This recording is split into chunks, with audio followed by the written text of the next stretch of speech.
Hello all and welcome back to another model railway video. Now today I'm going to be taking a look at another American HO scale locomotive. This engine is made by a company called MTH. Now MTH are really well known for making good, well detailed models, and they do quite a few DCC sound fitted locos which are very advanced and have got quite a bit of high tech gear on them. I've heard really good things about them, and from what I've found from the loco I've bought, it's only a DCC ready model. This engine is very, very well done. The detail's really good. It's got a few surprises in store for just a DCC ready model, which you'll soon see. So, here is the locomotive, and it is MTH's Union Pacific GP38-2 model. This locomotive is really well detailed, it's got some really cool features as I said, and it's a good performer. So, I'm now going to be taking a close look at this great diesel engine, and then I will give it a run on the layout. So, we'll get into it. Right, we'll have a close look at this engine. So as you can see, the livery is really well applied on this. It looks nice and pretty crisp. It's not a glossy finish, it's really well done. I really like this. So, we'll start with the front of the locomotive first and have a look at what details it includes. Now immediately when you first look at it, there's some real fine details on the front. You can see the little air pipes on the front there. I'm not going to touch them too much because I don't want to break them, but they are super fine. They look really, really well done. Then you've got the larger one just beside the coupling there, and then of course you've got a really fine knuckle coupling. Looks really, really good. And then, as I've mentioned previously on some other locos I've looked at, it's got the coupler opener bar on it. This I don't think opens though, it's just a detailed piece. You can just see it on the edge there where my finger is. But it looks really, really, really well done. Now also in the front you can clearly see the Union Pacific crest right on the nose of the locomotive. And you can also see the printed numbers on the number boards, and it is number 307. You've also got the headlight at the very top there, and you've got the horns. Now one thing I want to talk about, I'm going to leave it mainly to when this engine is running, but you can see the little lights just on the nose of the engine. Most HO scale locos like this do not actually have functioning lights there. They're mainly just blanked out and are just a detailed piece, whereas these lights do actually work. But the colour of them is what's interesting, which you'll soon see. But I'll leave that for the running bit of the video. Also very nice handrails, really finely done. It's nice they've painted the edges in white paint. You can see the little chain outline on the front as well. It looks really, really cool. And there's a whole lot of rivet detail and vents and bits and pieces all over the thing. It looks really, really nice. You've also got, of course, the windows, which are little clear bits of plastic. And if you look very close, you can see the small outline of window wipers on them. Very hard to see. And you might also be able to see the crew that is inside as well. It's got two people in it, painted completely different as well, which look really cool. Side on then. There is fantastic detail from the side on view. The bogies on the locomotive, they look really good. I think they call them trucks over in the States, but they look really, really nice. Plenty of good detail on those. As you can probably see from the side, you can see the little figure in the cab. That handrail there looks like it's come adrift. Oh, just popped it back in. But yeah, very fine handrails. They're quite delicate on this. You've got some really good cab detail around there. You've got some rivets. You've got the nice printed 307 on the side with the small Union Pacific crest at the very bottom. There's another small print right below the number 7 there, which says GP38-2, which is the class. So the class would have originally been just a GP38 and -2. It's obviously an upgraded version. There's also some very small prints here. You can see the big Union Pacific print on the side, but right at the top there, I can't read what it says from here, but you've got some tiny little prints on those doors. It's probably about danger high voltage, or it's a fire extinguisher point or something. I think that's what they normally have in behind the panels. But yeah, those are nicely done. They look good. Nice vent detail. There's all the panels look really nice on the side. You've got the vents at the back. They look really good. And then you've got, of course, the nice red lining going all the way down the bottom, the yellow in the middle, and the grey at the top, and the bottom again. It's a really, really cool livery. It's pretty generic, pretty standard on the Union Pacific Railroad. They've got this livery. They've got a few different variations out there, but yeah, looks really nice. You've also got another small print right there. Again, I can't read what it says from here because it's so small. If I held it up close, I could probably read it, but yeah, right there, just in behind at the very bottom.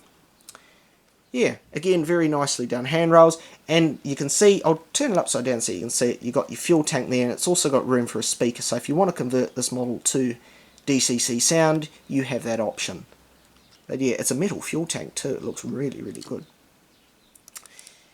I'll move to the top of the loco now, and then I'll do the rear of it. So on the top you've got more vent detail, you can see the horn from the top, you've got all sorts of panels, you can see your exhaust, and then the fans at the very back, and they are all really well detailed, painted in the grey colour. They look very, very nice. I will now move to the rear of the locomotive, and again you've got some more detail there. You've got the number 307 directly in the middle this time. You don't actually have it where the number board plates would normally be. That's been modified obviously, and it's just been put in the centre. You've also got, again, these little lights, which normally on some models they don't work, it's just a detailed piece. These actually do work, so that's, again, something to see during the running bit. And then, of course, you've got your top headlight there. And these aren't separately fitted, unfortunately, but you've got a set of stairs going up to the roof. So that's for just servicing and maintenance, I guess. And again, like the front of the locomotive, you've got the nice pipework down below, you've got the nice handrails, nice small coupling, really nice detail there. And I'll turn around to the other side of the loco so you can have a look at the detail, because it's very much the same, but you do have some small prints that are on this which you don't have on the other side. Right below you can see your, I'm pretty sure that's your fuel cap right there where the diesel will go in, and there's a small print, very fine, on the side there. And you've got slightly different vent detail on the side. And I'm just going to wipe that, just put a big grubby fingerprint mark on there. And again, as I said before, you've got a different painted crew member on this side. The other side, what was the colour of the other guy? Painted with yellow shirt, he's got an orange cap on. They've actually put a lot of detail into the figures in this. They actually look really nice. You can't really see them on the camera too well. And this guy is painted with a maroon shirt, I think. But no, it looks really well done. And you can see them from the front view just as well. The camera's not really picking them up too well. But yeah. So, an excellent model. I really like this. And I'll tell you what, it's heavy. It's got a lot of weight to it. So the traction of this engine is quite good. When I run, I'll put a decent load in behind. We'll try 20 wagons in behind and see how it copes with it. But I've had plenty, I think I've even had more than that in behind it, and it hasn't given a fuss at all. It just runs really, really well. But yeah, excellent detail, looks really, really good. Oh, I failed to mention one thing when I was looking at it. You've also got the stairs on the side, which have got the little white painted bits on the edges there, and you've got that front and back either side. Looks very good. And I probably missed a few other things on the model, because there is quite a lot of fine detail on there. But yeah, have a good look at these for yourself if you've got hold of one of them, or if you buy one, have a good look, because there's some really, really fine details there. Very good. I'm now going to move the locomotive over to the layout. We'll put it on, we'll give it a good run, and yeah, we'll load it up with a real decent train to put it to the test. And also, you'll get to see some cool features with the lighting, which I talked about earlier. Yeah, something to see. Very good. We'll move the engine over to the layout. Rightio, so the locomotive is down on the track. Now I've turned the main light off so it's a little bit darker, so we can really get a good view on the camera of the lights that this locomotive features. So I'm going to put it on forwards direction now and show you the lights. So as you can see, there are quite a few lights on this model, and it's very interesting how they all work. So I'm going to explain the lights on this. So as I said before, the little lights on the front of the nose, just there, they light up, but they're actually green. You may not see the colour from this camera view, but they are actually green lights, and they look fantastic. Very different. When I first saw this, I thought, gee, green, it's interesting. Now, the other feature you may have noticed already is the headlight system with the number boards. So when it's coming forward, you can see the headlights on, number boards are lit up, but as soon as it goes into reverse, it's just the number boards. The headlight itself doesn't actually engage. So it means that instead of like a normal American loco where it's all one bulb in the top, it's actually multiple LEDs operating individually. So I'd say there's an LED in behind each number board, and the headlights are separate again. So that's really cool. Now I'm going to flip the engine around and show you the rear.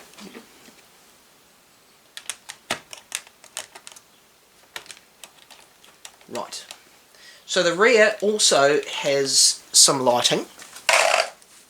Okay,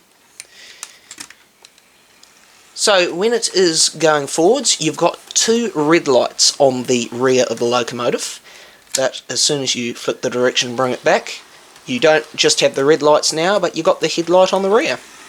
So the headlights are being made so it's just directional, but the other lights come on the whole time, which is really, really cool. So there would have to be a decent little circuit board in this loco to allow that to happen. But what I really like about the lights as well is they stay on at very low speeds. Like, that's pretty slow, a good shunting speed, but they're still on. I have noticed some locos with advanced lighting setups where the lights don't actually come on until you actually reach a decent speed, whereas that looks fantastic. And I'd say on DCC, of course, it's going to be even better because it will be constant and they'll be on all the time. But for DC operation, that's pretty good. Very good. I'll flip the loco back around the other way. There we are. I think I've got that on. Very good. So I will now get the locomotive running around the light engine. Of course, I'll turn the main light back on, and we'll see how it runs, and then I'll put a decent load in behind and see what it can do. Right, we'll get to it.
So there we go, folks. That is the MTH GP38-2, number 307 in the Union Pacific colour scheme.